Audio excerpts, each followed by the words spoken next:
Meeting of the Randwick Local Planning Panel on the 24th of October 2024. Could I ask everyone to place themselves on mute and until they're invited to speak, and to turn off their mobile phones. I'll start with the acknowledgement of country.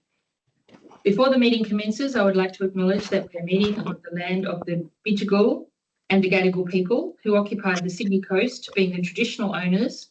On behalf of Randwick Local Planning Panel, I acknowledge and pay my respects to the elders past and present and the Aboriginal people in attendance today. And I will also invite our community member sitting today, Edna Gregorio, to make a short welcome to country. Edna. Good afternoon, everyone. I would like to express my privilege to be on Bidjigal and Gadigal country, and pay my respects to the custodians of this land and to the elders past, present and future. Thank you. So my name is Julie Walsh and I'm chairing today's local planning panel meeting. Also sitting with me are expert members Elizabeth Kincaid and David Epstein, and community member Edna Gregorio. Prior to the commencement of this meeting, all panel members were required to sign a declaration of interest in relation to each matter on the agenda. I can confirm that all declarations of interest have been received and that no conflicts of interest were declared. The signed declarations of interest will be available to view through Council's website by tomorrow afternoon. Do any of the panel members have any further matters to declare? I'll just go around. No. And I similarly have no matters to declare. Today we have three items, development applications on the agenda for the public meeting, and a number of speakers have registered to speak in each matter. Registered speakers for each item will be heard in the following order. Objectors followed by the applicant. Each speaker will be given 3 minutes to address the panel. At the end of 3 minutes, a bell will ring and I will ask you to wrap it up if you're still going. The panel members may have questions for any speakers, so at the end of your submission, if you could remain online in case there are any questions. The panel has been provided with copies of all the submissions received in response to the public exhibition of the applications. Therefore, there's no need for speakers to repeat all the points made in those submissions. Speakers should focus on the key matters they wish us to understand and consider, including any suggestions about how their concerns could be resolved. The applicant and or their representatives may wish to comment on issues raised in the Council's report, provide a response to proposed conditions, and or address any issues raised by an objector previously. After the speakers have addressed the panel members may ask them questions. Only registered speakers will be allowed to speak and respond to questions from the panel. Any person using defamatory or offensive language may be asked to leave the meeting, or the meeting may be adjourned. An audio recording is being made of this meeting, and we ask that speakers use the microphone on their device when addressing the panel to ensure that their comments are recorded. The audio recording will be available through Council's website by tomorrow afternoon. After all registered speakers have been heard, the panel will deliberate and vote on each matter in a closed session. So that brings me to the first item on the agenda, which is DA 83/24, 54 Daunt Avenue, Matraville. Sorry, it's DA 305/2024. And the first speaker is Mr. Gordon Edgar, Town Planner, on behalf of one of the objectors. Hello, good afternoon. Thank you for the opportunity to speak. If this DA is approved, I would like to suggest a condition. Sorry, could you just speak up a bit? If this DA is approved, I would like to suggest a condition requiring that the boundaries be pegged out, because there is development going over the boundary fence and into my client's property, or what is now my client's property. We know that the boundary is actually inside that land. I have concerns about the report. There is a gap between the content of the objections and what has been reported. The committee should fully read the objections before making a decision. I refer to the committee to section 2 of the assessment report, which is the streetscape character analysis, which is unfortunately filled with very cherry-picked photos of 3-storey buildings that are not characteristic of the streetscape in Daunt Street, or Daunt Avenue. There is a false claim that Daunt Avenue is a state of transition, is in a state of transition. However, the prevailing low-scale 2-storey streetscape character in Daunt Avenue is what the new DCP that now applies is encouraging. That is Randwick Council's desired future character for Daunt Avenue. There needs to be a balance between compliance and variation. It is the applicant's responsibility to demonstrate a degree of respect for the applicable controls. It is not responsibility for development by condition to address side setback compliance issues so that the development can then benefit from varying the two-storey streetscape control. I find it a little disconcerting that the planning officer in section 2 puts forth his own opinions that numbers 52 and 56 have not maximised their development potential. I think this opinion is inappropriate in this section, which should be about the facts, and it illustrates a personal bias together with the choice of photos used. This point is important as the planning officer uses his highly subjective neighbourhood character assessment and state of transition FERFI numerous times in his report to counter concerns expressed by objectors about how this development will fit into context. There is currently no visual representation, plan or drawing that gives this panel any clear idea as to what this development in its recommended approved form will look like and how it will fit within the context. There are too many amending conditions, and I don't believe that this is a good recipe for good development. Deep soil. The assessment story of this DA is that the original submitted plans were rejected by council, partly due to landscape area deficiencies. The first amended set of plans were also rejected due to deep soil permeable surfaces non-compliances. The applicant was asked to comply with that control. The plans this panel are now looking at, so the third attempt, still don't get it right.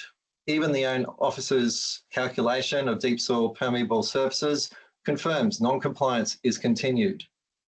Now this is a miscalculation because I've drawn attention to this officer's manager that the plans have been misread by the assessing officer. Sorry, I'll just interrupt you there. That was the 3-minute bell, so I'd ask you to conclude in the next minute. Thank you.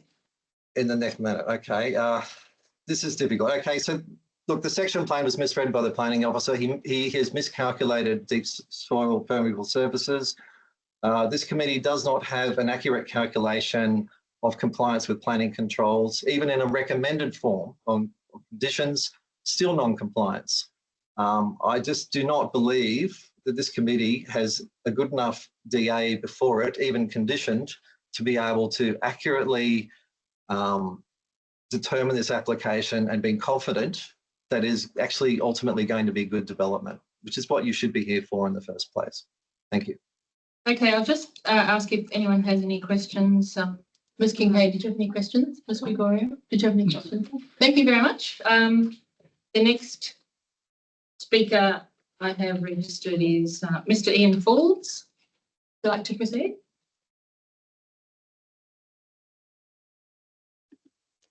Thank you. So intentionally or not, the application is a misleading representation of what is actually going to be built in our community. And this is our main concern. Gordon has referred to it before as technical trickery that the applicant has made it almost impossible to follow and use multiple conflicting arguments and statements that are false, some of which we pointed out on your visit today, and thank you for attending our property. The reason these are false and the arguments are not being rebutted by the applicant is they're trying to sidestep serious issues raised with privacy, deep soil, floor ratio, and the incorrect measurements that litter the application that make it impossible to understand what the reality will be. It's also our opinion that the plan is in absolute discord with the 2023 DCP designed to save our communities from this sort of overdevelopment that are integrated much better into the streetscape following the 2023 DCP. The most egregious and defamatory of the statements in the report is the accusation that plots like ours and our neighbours on the other side have not maximised their development potential. At the heart of this offensive statement is the topic of future character. We have lived here for 7 years and have 5 children for whom, the future character is most relevant. That's why we cannot sit by and let these serious flaws in the handling of this process and the favouritism shown towards the applicant silence our voices. It is our opinion that council have repeatedly failed to have due regard to or consider our numerous objections that have been raised. We understand you have all our objections and thank you for coming to see the fullest of the pictures, but there are many false claims that are made throughout the document. For instance, the claim that one of our trees is wholly within the development site, which you've seen today, is simply not true. They also claim trees in our back garden will give privacy, but then reference is made that none are protected by the DCP. Thus, if they are subsequently damaged, the claim they provide privacy is entirely false.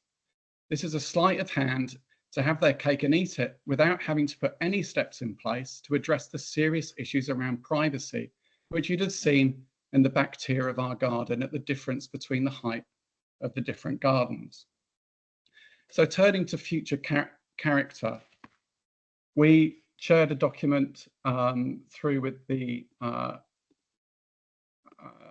registration around yes, we've received that. Thank you. You don't need to take us through it. We've received it and we've absorbed it. We're looking at the street. I'm going to have to ask you to wrap it up now because you've had 4 minutes. So if you just a sentence. No, thank you. Well, the wrap up is the applicant has painted a picture of our street as one filled with large 3-storey family homes to justify the scale and bulk of their build. Excluding our home and 7 images produced as examples to support their claim about the current character are duplexes, and only 2 have even been labelled as such. This cherry picking is indicative of their approach to the application, where smoke and mirrors are there to obfuscate the truth. What we ask is... Sorry, I'm sorry to cut you off, but you've had almost 5 minutes, so I'm going to have to cut you off there and ask if anyone has any... We did come out to the site, we read the submissions. Did you have any questions? Did you have any questions? Yes, I'm afraid we're going to have to move to the next speaker. Thank you for coming on and speaking today. Thank you for your time. The next registered speaker is Mr. David Waghorn, the planner for the applicant. Do you wish to speak next? Yes, thank you, Madam Chair. David Waghorn here, Planning Ingenuity. On behalf of the applicant, we would just like to thank council staff for their assessment. We think that the assessment report has made an appropriate assessment of the application. Whilst we're not completely satisfied with the conditions, we are prepared to accept the conditions of consent as printed in the agenda. We think these conditions, on balance, probably provide a balanced assessment. We understand the concerns from the neighbours. We understand the concerns about some variations with the DCP, and whilst the conditions do assist, we say that 1, the DCP is to be applied flexibly, and 2, the proposal satisfies the objectives underlying those controls. Some of the neighbours have made some concerns about the survey and the accuracy of that. We think conditions 39 and 40 probably satisfy those requirements about no encroachments across the boundary and survey reports being provided. But if council or the panel would like more comfort, we would be happy to accept a further condition about a boundary peg out prior to CC. A lot has also been made about the streetscape analysis and the desired future character. Desired future character is not defined under the LEP and is subjective. There is plenty of case law on this, highlighted by, I think it's SJD number 2 verse Woollahra Council, which says that desired future character can include existing approved development in addition to planning controls. In the report, there has been numerous examples of photos shown of other development that is 2 to 3 stories in height, which we say is setting the new character for the area. If development was all homogenous and all exactly the same, we would say that that might be the desired future character, but in this instance, it's not. It is changing, so if it's not changing, if it's not homogenous, it must be in transition. And therefore we say that our development is entirely compatible with this development. In terms of the trees, I believe the neighbour's own survey does show that one of the trees is actually on our client's property, and I believe the landscape officer has conditioned and resolved that matter as required. I don't think there's anything more I need to address. The rest will be matters for yourselves, excuse me. But we would like to thank council staff for their assessment and do agree. Any questions? Myself or the architect, Elizabeth Solomon, are here to answer. Thank you. I'll just look if there was Kincaid. Did you have any questions? Did you have any questions? Did you have any questions? No, I didn't have any questions. Thank you for coming along and addressing us today. The next speaker I Thank have you, panel. is Elizabeth Solomon. Is there a requirement to speak or not? Okay. Thank you. Well, that's the 3 speakers for item 1. At the end of the public meeting, we will go into closed session and make a determination in relation to this item and the decision with reasons that were placed on the council website. So the next item we have is 16 Broome Street, Maroubra, DA 585 2024. Did Mr. Cassis or Mr. Tran or Mr. Griffiths, who wants to go first?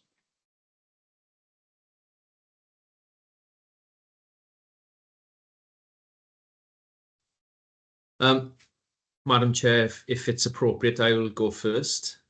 Stephen Griffiths, Bartia Perry. I have with me Mr. Cassis, and he will go after myself and then Mr. Tran, if that's okay. I appear today as an advocate for Mr. Cassis, who's an objector to the development and the owner of the property to the north of the subject site. I made a written submission on behalf of Mr. Cassis dated 23 August 2024, and I hear from you that you have received a copy of that. We have. I'm pleased to hear that, because one of the submissions I was going to make was that the extracts that have made it into the assessment report are insufficient to address our submission as a whole, and particularly Mr. Cassis's submissions, multiple submissions, and those of Mr. Tran. I'd ask the panel to read those submissions separate from the extracts from the assessment report and to consider them wholly. None of the amended material that has recently been lodged for this application has been made available publicly via Council's DA tracking portal, so we haven't had the benefit of reviewing those before the assessment report was produced and published. The one issue that I want to address the panel on is that of floor space ratio, and this is a matter that I raised in my submission and we highlighted as incorrect under the original submission of the DA. Having had the benefit of the assessment report, which has annexed to it a clause 4.6 now, which acknowledges that we were correct in the first place, it still demonstrates that the calculation of gross flow area and therefore floor space ratio has been done incorrectly. On page 107 of the panel's agenda, we have the calculation sheets. And the first one is nominated as a lower ground floor plan. On that plan, panel members will see storage areas for each dwelling, and it was my original submission that those storage areas should be included in the calculation of gross flow area, and that remains my submission. And I say that because those storage areas have ceiling heights of 2.7 meters. As part of this proposal, they have windows for natural light and ventilation, and I say that renders them as habitable space, but they also extend 1 meter or more above the ground level existing, and so they can't. So that's the 3-minute mark, so if you could wrap it up in a minute, thank you. Okay, that one very quickly. So then they're not defined as basements under the LEP, and therefore they should be included in gross flow area. And if that is correct, and I say that it is, then the applicant has calculated the numbers incorrectly, and those errors have infected both the clause 4.6 request and the assessment report, and the panel has before it an erroneous position on FSR, which is a development standard and a jurisdictional point. On that basis, we say that the panel can't make a determination of this application today. We also have issue with the clause 4.6 request itself, in that it doesn't provide well-founded sufficient grounds, environmental planning grounds, to justify the contravention of the FSR. They are generic, they refer to the wrong street, and they ignore the impacts, particularly privacy, that I raised in my submission, which the proposal directly has on Mr. Cassis's property. And again, it's my submission that the panel, in reading that clause 4.6, regardless of the council submission, that they would find that sufficient environmental planning grounds have not been demonstrated. My final point, and I'll wrap up from here, is that Mr. Cassis will address the panel on a number of non-compliances with various planning controls that have already been afforded at this site under the previous DA. And we question why continued and additional variations and non-compliances are being permitted as part of this application. So those are my submissions. Thank the panel for its time, and I'm available for any questions. Thank you. I'll just check if there are any questions. Did you have any questions? No, no questions. No questions. Thank you. Now, Thank you. we have 2 more speakers for this item. So that means there are 3. There's 2 more speakers, one for the objector and one the applicant. So because there's 3 people speaking on behalf of the applicant, I would ask you to see if you could confine your oral submission to 3 minutes. We've received and read the detailed submissions by Mr. Cassis, Mr. Tran, and Mr. Griffiths. The further supplementary submissions, we've been to the site. We've reviewed the planning controls, so there's no need to go over everything in detail again. So who wants to speak next, Mr. Cassis or Mr. Tran? Mr. Tran, thank you. Thank you. Please proceed.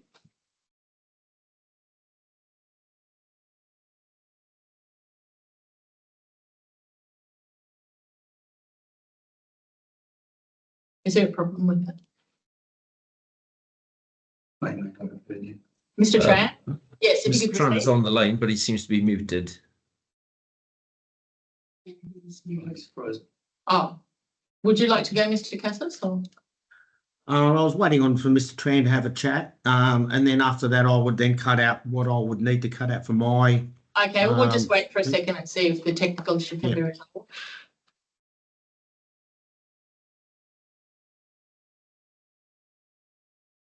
Yeah, David, what's happening? Yeah, that panel there is actually muted for some reason by the council. Is it by the council, David? Yeah, the council. The council's muted David. So could you kindly? Wasn't me. I don't know how to mute anyone. Anthony, Well, Anthony, it's Frank. Can you ask Dave to unmute himself from his can end? you unmute yourself, David? He'll call the number again. So, panel, would you kindly wait for David? Yes, we'll wait for David. Okay.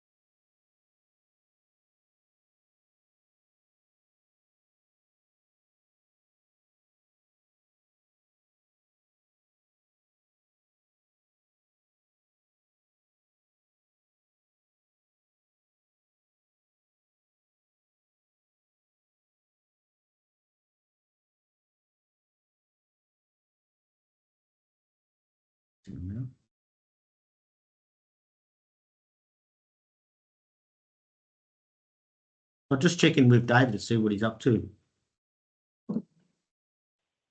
Hello, can everyone hear me? Thank you. Please proceed. We've received your further supplementary material and read it. Thank you. I'll just quickly run through it. Look, I obviously agree with what Stephen has said in terms of the excessively large basement. It needs to be included in the calculation simply because there's nothing stopping the applicant to submit a new DA in the future, as they've done for this DA, to convert the storage area into habitable floor area, particularly as the windows are there clearly to improve daylight ventilation and amenity for these storage rooms, basically in anticipation of their future use as habitable rooms. The panel has the discretion to exercise its powers to not allow the non-compliance with the updated LEP FSR. In doing so, the panel should consider that the purpose of the voids and the planning rationale behind them is to contribute to improving daylight and sunlight access, which is particularly critical for dual occupancies because one side of these dwellings have no windows. So the loss of these void areas and replacement with 2 additional bedrooms will detrimentally impact the amenity of future occupants of the dual occupancies. So the voids should be preserved. Obviously, I agree with Stephen's comments about the clause 4.6, which is clearly inadequate and provide very generic statements and reference to the wrong street. And on this basis, even though it's an administrative error, it should not be accepted and invalidated. The size and scale of the new development is clearly incompatible and out of character with Broome Street, as can be shown on the diagrams I've provided in my submission. The overly bulky building is clearly demonstrated by the fact that an FSR of 0.62 is possible within the same building envelope that was approved when the limit was only 0.5 to 1. So the panel should not allow the exploitation of past poor decisions, but to instead set a good planning precedent, which will discourage future DAs for conversions of voids into habitable rooms. But the most critical issue is that the council planning officers have entirely dismissed the applicability of the new Randwick Comprehensive DCP 2023, which commenced on 1st of September 2023, which aligns with the update to the LEP. So this new DA has been submitted as a completely new and separate DA to the original 22 DA. So it's not a modification DA. So there is actually nothing that restricts council's assessment to be limited to the previously approved parameters. So we believe that a full merit assessment under all the new and updated planning controls must be undertaken. So that was the 3-minute bell. If we could wrap it up in next minute, thank you. Yeah. So again, I hope that the panel's had a chance to review our original objection letter dated 31st July. Yeah, because the council's officers pretty much just glossed over and dismissed all the issues and ignored the new DCP controls. Look, if there had been no changes to the LEP and DCP, then there may have been reasonable justification for council's officers' assessment approach. But as is the case, the new comprehensive DCP 2023 controls have been purposely formulated to provide a balance with the updated LEP standards, and they go together. You can't just pick one over the other. You've got so council's fragmented assessment approach for this new DA in adopting one set of control and indeed actually permitting a further non-compliance with the new FSR standards while ignoring the new associated DCP we believe it's erroneous. So yeah, we hope that the panel consider that this DA, if it's approved, it's going to set a highly undesirable precedent for the entire LGA basically, and broadcast that council will allow conversions of first floor voids into additional FSR despite any non-compliances. That's all. I'm happy to accept questions if there's any questions. Thank you. I'll just check if there are any questions. Any questions? Questions? So, no, thank you, Mr. Tran. So the Mr. Cassis, did you wish to address it? Yes, I would like that. Thank you. Thank you for allowing the opportunity. It's not often I object to sets of plans as I think the progress in the area is very important. However, this set of plans here seem to manipulate the non-compliances it already has and to take advantage with the free rein that the council has offered this owner. Firstly, the DA shouldn't have been approved in the first place, and it has. as to the many non-compliance outlined by both the reports professionally made out. I did not make those reports. In fact, they were reports conducted by Stephen and David. Franco admitted he did not sign off on the DA and acknowledged the many compliances having spoken to me. It's understood and agreed from Frank that stated plans are contentious, and that's noted in the approval, and hence why we're here, and should have not been approved and was approved by previous town planner who was since left due to that. That's coming from Frank. The additional changes of the plans, as with the approved DA, now renders the plans more non-compliant, and a new set of plans should be resubmitted to the council as a brand new DA. A request for proper investigation by the panel as the non-compliant plan and check the new plans in accordance with the DCP.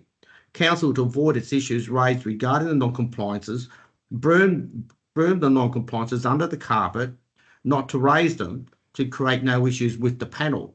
But this has been exposed by both my lawyer and my town planner. In view of that, and I think that the panel should consider the plans holistically, in the view that these plans should be resubmitted because it all does not comply. I refer to the front setbacks. The DA does not refer to the new building which was constructed at the time these plans were built. Instead, uses the old building, which is set forward and gaining its front elevation towards the street. I then note that basically the subject site has increased its height by 2.6 metres and some 1.6 metres, and the allowable height increase is only 1 metre. I don't know how that was allowable. The second level, the DCP requires a 1.5 metre setback to the boundary at the second level. It has no setback, the second level. The basement window is excessively large and well above the DCP controls of 1 metre above the height of the natural ground level, being a habitable room. The floor space ratio exceeds the DCP controls. The driveway gradient isn't the permissible 1.1 to 22. It's actually 1 to 8. There's no way a car can get down that driveway and up that driveway safely, not knocking over a pedestrian walking across the driveway. So just to interrupt you there, that was the 3-minute bell. So if you could wrap it up Okay. within that. Thank Can you. I have a, yeah, thanks. The price issue is the building basically overlooks our backyard. We have no privacy, yet the council made us drop our ground levels to below the natural ground levels to provide privacy next door, yet they're allowed to increase their backyard height. The free levels at the rear invades our privacy, and that shouldn't be allowed in dual occupancy codes. The raising of the yard levels above the allowable heights is above and over the DCP controls. The plan should have been resubmitted as a new set of plans as outlined by Tran Plan.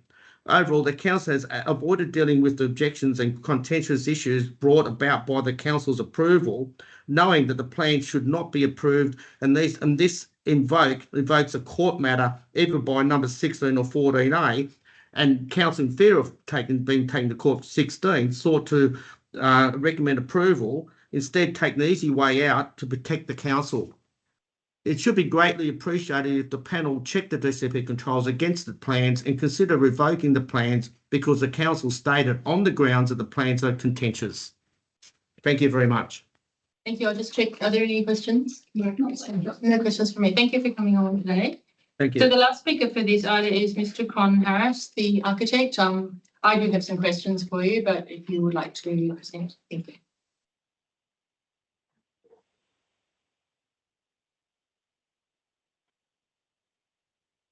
Oh, Mr. Harris, you're on mute.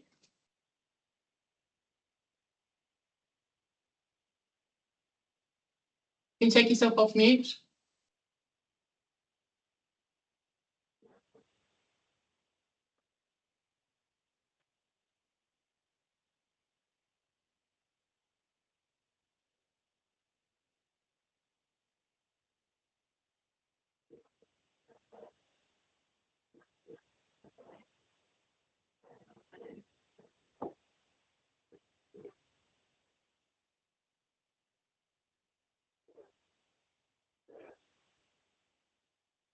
Does he need to dial out and dial back in, or?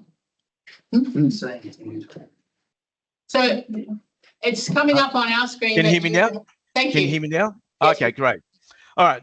Good afternoon, Mrs. Chairperson, members of the panel. Look, the proposed works under this DA 585/2024 includes alteration additions to the approved development under DA 332, which are wholly within the envelope of the approved building.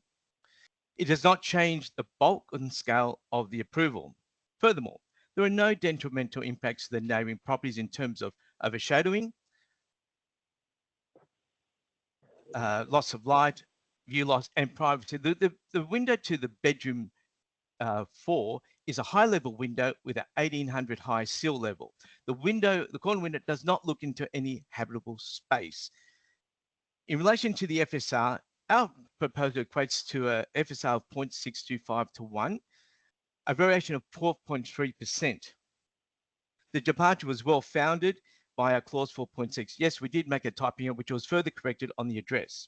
Now, this is in comparison with the objective 3-level dual occupancy at 14 Broome Street, which has an FSR, which I hope everyone notes this, of 0.785 to 1, following the additional works to the development approved under DA 147/2023. Now, that's an FSR departure of more than 18% on a 0.6 FSR, not on the 0.5, which was originally applicable for that area. However, we note the original consent was done under a CDC, which for obvious reasons, you get more FSR. Unfortunately, they had to come back for additional works. In relation to the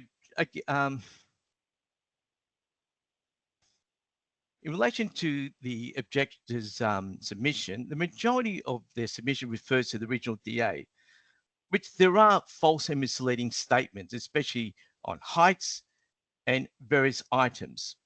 Now, I'm just intrigued as why did the developer number 14 has now chosen to object to our DA now, 18 months after the consent. We did not threaten the council to go to court. They approved it on merit. The only explanation comes to mind is that my client is one of the neighbours that had raised issues during the construction of unauthorised building works that were being carried out during the construction of the 3-level dual occupancy at 14 Broome Street. My client has submitted to the panel his experience with Anthony Casas of the threats that he had to endure during the construction. As a consequence of the unauthorized works, the developer had to lodge a DA to make these works for these unauthorized works, including— that's the 3-minute goal, if you could wrap it up. I'm just wrapping up. These additional areas to the lower ground floor were noted as storage areas and associated, which could not have been approved under the CDC. So they had to go back to council for a DA. And then we've also submitted, it was also very clear on their SEE about the use of that area. If you look on the marketing plan, it's turned into habitable spaces. I'll leave it up to you, panel. So it's got nothing to do with the original application. This application is purely internal. If I lose a void, it's a small part of it. It does not add any extra bulk. Thank you. Thank you. I'll just check. Did you have any questions? Did you have any questions? Yes, I had no question. I thought I had some questions, but I don't. Okay, so that completes item 2. Item 3, which is the third item on the public meeting, is 23 Denning Street, South Coogee, DA 384/2023. I have 4 objectors registered to speak and the architect, so I'll just take them in the order they are in on my list. The first objector is Mr. Conrad Anderson.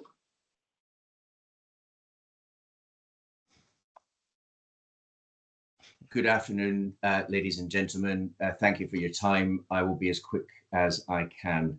The proposed redevelopment of number 23 Denning Street involves a very material eastward extension.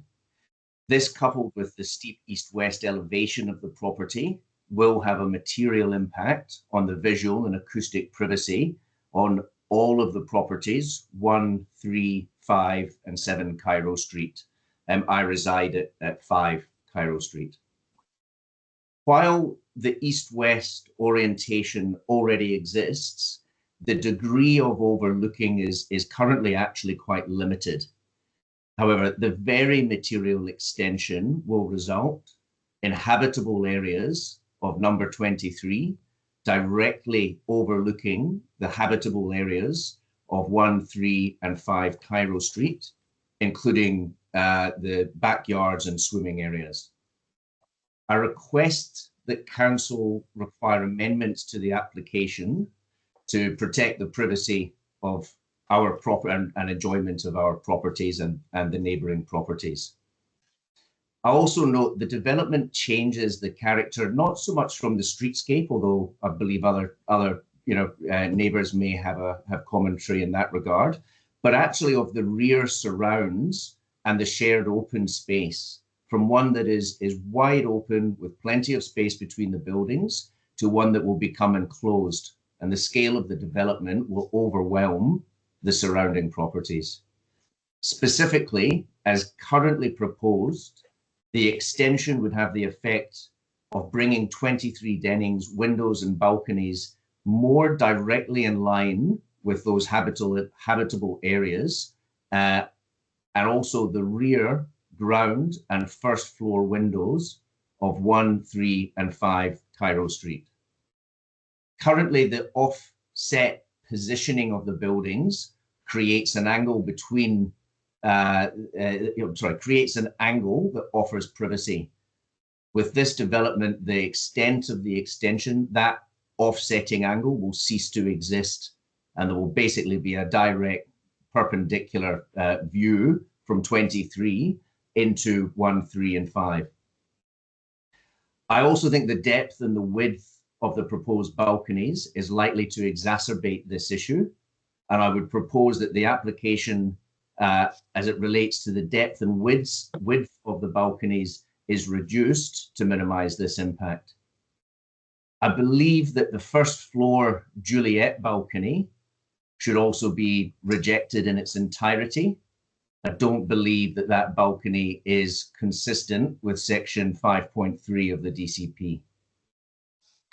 So that was the 3-minute mark, if you could wrap it up. Just also briefly bring to council's attention, material foliage has been removed from the backyards of the Cairo Street properties to comply with the Swimming Pools Act. This was something that was originally flagged as offering additional privacy.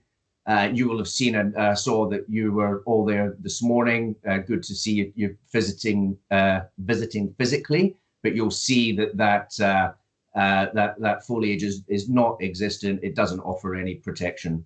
So in summary, I'd like the council to require amendments to protect the privacy of the property of the neighbours from cross-viewing and overlooking, reduce the extent of the eastward development, reduce the size of the balcony areas, remove the Juliet balcony on the first floor, and ensure that all privacy controls and screens are implemented in line with the council's development control plan. Thank you very much for your consideration. Thank you. I'll just check if there are any questions. No. No, I have no questions. Thank you. The next speaker is Kylie Verger. Just unmute. Are you on mute? Can you hear me? Yes, we can. Thank you. Yeah, hi there. We're in 1 Bloomfield Street, South Coogee, which goes down the back. So I did see you guys there today. If you looked and you went down to the bottom where the proposed pool area is going in, I hope someone went down there, because that's our concern is if the height of that pool where it's been applied to goes up, it completely stares into our backyard pool. Our privacy goes. We've got teenage girls. It's fully exposure if that height still goes up as far as it can. That is our biggest concern, is the privacy, and I've put that to them before and haven't heard back anything. So yeah, I do hope someone went down to that bottom fence and looked at that height, because that's a big concern. And the other concern is probably what, you know, we would like I think like the other gentleman said, the house going more forward to the road, because it then blocks out more sun, the shadows. Yeah, that's something that we'd really like to be considered, that the front gets pushed more towards the road, not further down the back. So yeah, that's more about our privacy in our backyard, which will be completely gone. And even if you put trees there, that's not going to help. And that's about all for me. Okay, thank you. I'll just check, are there any questions? No, I have no questions. Thank you. The next speaker is Mr. Sandro Fanuli. Okay, councillors, I'm Sandro Fanuli, so I'm from number 36 Denning Street, across the road. Firstly, I'd like to acknowledge that the owners of number 23 are lovely. However, the current redevelopment proposal is deeply concerning. We too have a concern about the top level, the way it pushes back towards the east, towards the ocean. The proposed plan, which significantly reduces the view of our iconic Wedding Cake Island, is not a case of view sharing. It is in fact view taking. The proposed changes will remove half of our iconic view, and if number 25 were also to redevelop in the future, we also fear that step by step our iconic view will be taken away and is at great risk. So we strongly oppose this proposal. The council also, in your documentation, acknowledges that we have extensive views and agrees that the loss of Ben Butler and the iconic Wedding Cake Island would be distressing. Furthermore, the assertion that number 25 would only, by number 23 pushing back, would only lose a northern view, but yet retain the iconic Wedding Cake Island feels hypocritical and unfair. So our recommendation to this is for the applicant to push the top level forward of their home towards Denning Street, similar to what has been done with other new homes along that same side, including numbers 11 and numbers 13, which were built in the last 5 years. This solution allows the applicants to maintain the same size of home and the same view, while also ensuring that they're not unfairly penalised. And this is what I consider view sharing. While I understand that the applicant has concerns regarding the positioning of the staircase and the lift, as the home is still in the draft phase and has not yet been built, we believe this is unjust and entirely feasible. Lastly, we purchased our home at a value that was specifically reflected with the inclusion of the iconic Wedding Cake Island. We cannot accept the loss of this view as it holds significant emotional and financial view to us. So just finally, I'd like to thank all the panel for considering my concerns or our concerns. We respectfully request that you defer your decision pending on further revisions of the plans, and we hope that there's going to be a fair sharing for all resolution that can be reached. Thank you. Thank you. I'll just check, are there any questions for the speaker? No questions. Thank you. So the final objector is Nicholas Efrosinos. Good afternoon, committee. I hope you can hear me. Okay. Thank you. Thank you for giving me this time.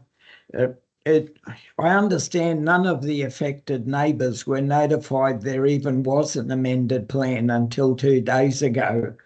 I'm not sure why it was considered unnecessary by the council's assessor not to provide us with an amended plan when, on the basis of written submissions, it clearly impacts 10 neighbouring residents. The lower ground floor plan is completely missing from the amended plan. I'm not sure if anyone in council has noticed this. There's also been no peer review of the RLs. I asked for site poles and height poles as a simple measure of providing a truthful picture of what is to come. This wasn't accepted. For what reason? I don't know. The shadow diagrams as reviewed by my commissioned architect and planner are incorrect. That's been advised in writing to council. No peer review process has apparently been carried out to provide a truthful assessment. Acoustic and visual privacy is our primary concern, as is loss of iconic views. With the loss of views comes loss of primary privacy and also loss of ventilation and natural sunlight in an area, coastal area, that is already subjected to high mold spores and infestation. The amended plan, we advised, has a planter box proposed, but there's no specification on height, size, and what may even be planted in that planter box. For all we know, 2 metre high trees could be planted in the planter box without any control of future or even current height. This planter has the potential to remove all views to the north from our home at number 25. There is no overlooking at present from number 23 to our bedroom, number 25's bedroom or bathroom. It can see the window, but it can't see into our bedroom or into our bathroom. The proposal will take away every aspect of privacy we have in that regard. We will need to live with every blind closed in our house. The main bedroom and bathroom will have no visual or audio privacy. We will not be able to even conduct a conversation in our own bedroom or bathroom. Thank you. Just to interrupt you, that's the 3-minute bell. If you could please wrap it up in the next minute. The proposed solid wall destroys sunlight and ventilation. The dominant overlooker will be number 23 over this proposal. The assessor has already, in more than one situation, said the impact will be severe to our dining room, to our living space, to our bathroom. The fact that they mention a piano in a room is inconsequential to the fact that it is a dining room, not a piano room. It was built as a dining room, designed as a dining room. It is a dining room. It is the recommendation, I understand, of everyone to slide the whole upper level of the house forward, and that would overcome virtually every single objection that this proposal has. It doesn't comply with deep soil controls. The decision this committee makes today will either mostly preserve our peaceful enjoyment of our home or completely destroy it. The views that will be lost are iconic views. As in the previous speaker, who spoke so well and said, this is view taking, it's not view sharing. It's not a community-minded proposal. It does nothing to address the concerns of the Cairo Street residents, the Denning Street residents, the Bloomfield Street residents, over 3 streets, who all have objections and concerns. Sliding the home forward on the upper level removes every single one of those concerns, not just one of them or 2 of them, every single one of them. Committee, thank you very much for your time. Thank you. I'll just check, are there any questions?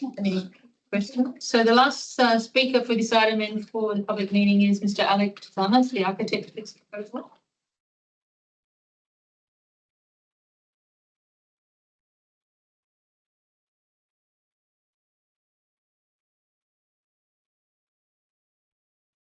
I'm not sure if Mr. Zahns, sorry, it's Anthony Beatros here. I'm not sure if Mr. Zahns is logged on. He's in court and just having trouble linking in. But I'll be happy to address the issues raised thus far, if that's appropriate. Oh, okay. Is that, if it's okay with me, is that, or would you like to wait for Mr. Suzanis and his written statement? I'm comfortable with that. Yeah, I'll change that on here. So it's not Mr. Suzanis, it's Anthony Betros, the planning consultant for the applicant. Please proceed, Mr. Betros. Thank you.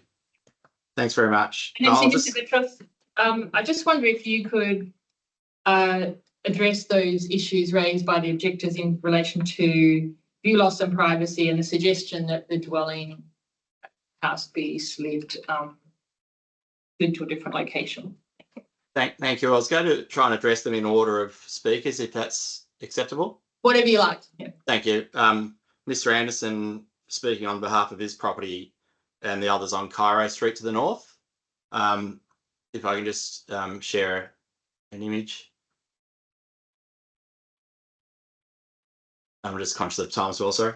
This is the existing view, as you would have seen today, looking down into the properties on Cairo Street. As you can see, it's pretty unmitigated overlooking. Then you also have the property at 21 to the north of the subject site, which has greater overlooking potential as well. The proposal actually improves privacy by the conditions of consent. And you will note here on the deck level, which is going to be dropped by 1.3 metres. So in my opinion, that, as well as the additional privacy measures, mitigates privacy from that which exists. Moving to the second speaker, I'm at 1 Bloomfield, which is to the rear here. I'm not sure if Ms. Berger was aware that it has been dropped from 62.095 to 60.74 in relation to that pool level. And then the architectural plans now also include a continuous landscape screen at the rear. So by dropping the level and providing landscaping, that more than addresses her issues, in my opinion.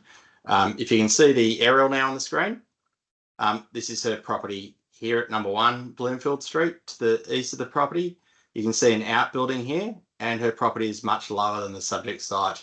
So by lowering the deck level here and providing landscaping here, we're confident that we can say that there will be no overlooking.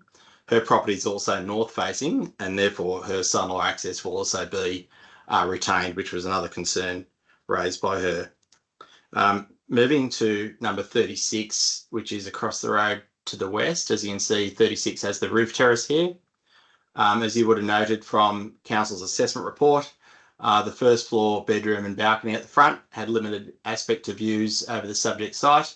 There was a minor gap in between 21 and 23. However, bringing it forward to any extent as suggested or as proposed would take that element.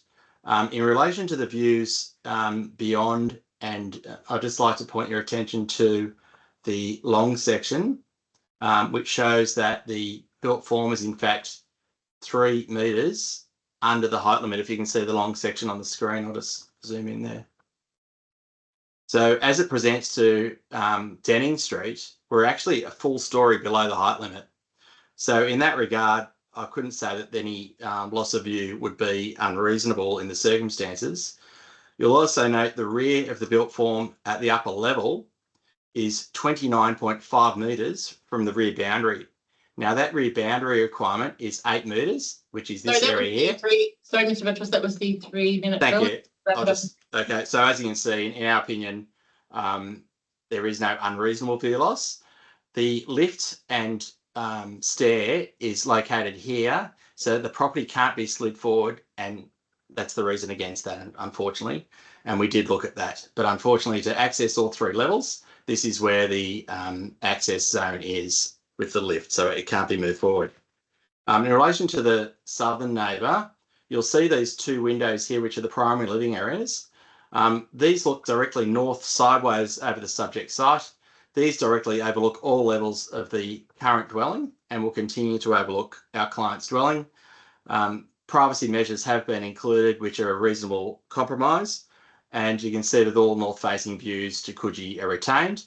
The applicant could have extended the built form further out to the east to gain better views from themselves, but instead, in a matter of compromise, they have retained the views from here and also from the bedroom above. I think that's in terms of the survey issues raised.